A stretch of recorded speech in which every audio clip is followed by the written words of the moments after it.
Hello everyone and welcome to part 2 of this replay. You can see that my scouting marines were quickly and easily taken down as these stalkers and zealots. You can see mithriL just macroing up a very large army now. Income wise, I'm a little bit ahead just because I have those additional mules, but I really need to get more harvesters, 41 harvesters compared to his 50. I'm also getting a Ghost Academy in order to train up ghosts. Also getting a factory needing some Hellions. Those Hellions will be a strong counter to the number of Zealots, Sentries, and High Templars that really mithriL is using. mithriL sitting on 7 High Templars, and also those Ghosts should be able to get a couple EMP shockwaves off. Army-wise though, I'm sitting at 1450 against 2100, and you can already see the level 1's weapon upgrade already being researched. More Void Rays being trained up over here in order to cause a little bit more harassment as well. Army-wise, 2100 versus 1550. Looking into the base of mithriL now, I can see that I should have tried to come in here and do a little bit of damage, do a little bit of drop. His army cannot be in all places at once, even with the Warping ability.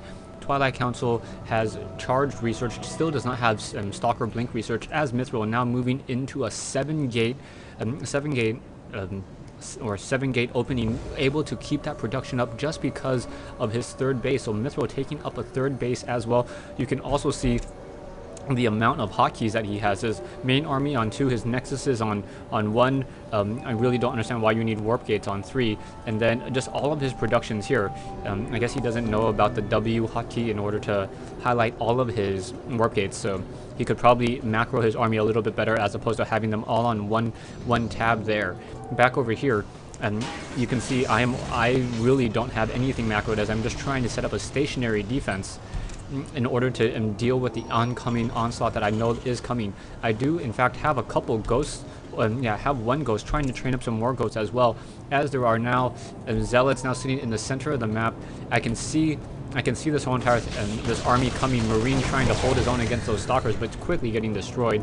As I see this very large army sitting here, if I had thought about it sooner, I would have put or positioned siege tanks along this side in order to start getting some blasts in and getting some damage in here, really preventing these zealots from pushing on in without me and able to deal some damage as well. A command center being upgraded over here. Probably should have done an orbital command, but I'm unable to really produce the amount of units that I really want to. Sitting on 1300 minerals. I really need to get more factories going. Double training Hellions over here as well, training up some Vikings. Just trying to make sure that if he does go for Colossus, that I have the proper counter unit, but I don't think he ever goes for Colossus. He just continues to produce more High Templars, and those High Templars are really a problem.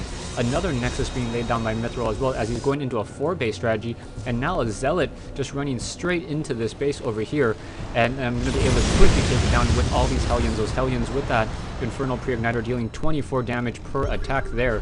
Siege tanks also in position as well, and you can also see all of my ghosts. I have a couple EMP shockwaves. I should probably decloak them, but I wanted to make sure I didn't get feedback from any of those High Templars.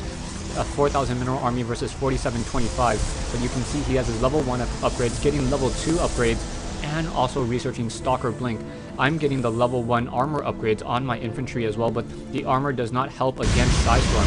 Moving out, now taking down some of these pylons over here, just wanting to make sure that there is no backdoor warpings that I am now unaware of. So all these Vikings could have just moseyed on in and just taken down some of these pylons.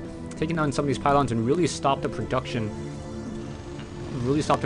of mithriL. So really need to be a little bit more aggressive. I think I sat in my base a little bit too long, sat on too many minerals, didn't get enough supply depots, wasn't able to keep up in this production war, and you can see a 4800 versus a 5850, and mithriL sitting at 200 army. Really just it needs to move on out. He has such a large advantage over me, sitting on what, 26 zealots, 1 immortal, and getting just more and more units as well, operating off of so many gateways. I think it's what, 11 gateways that he's currently using, and will be able to replenish that army so quickly even after it is destroyed.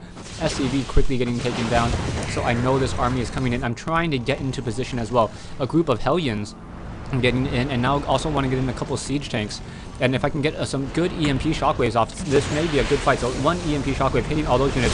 Hellions now fighting in here, trying to fight, and in comes the Stalker Blink. Zealots coming in, Psystorm hitting all of my Hellions. and even the EMP shockwaves will be able to get in a couple of quick hits. There's just too many side storms, too many high templars for me to deal with, and I really just let the Protoss player macro up too large of an army here. Stalker's upgraded 2-0, and all of my units simply are destroyed.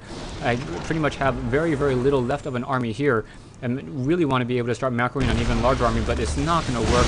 No EMP shockwaves to finish off that last immortal, and this army will just be able to simply walk over me, and I'm forced to still GG. So, a couple of things to note for me as I review this replay. One, keep track of my opponent's bases a little bit more. I did realize that he was taking a third base here, and income-wise, he is significantly ahead of me. 74 harvesters compared to my 57.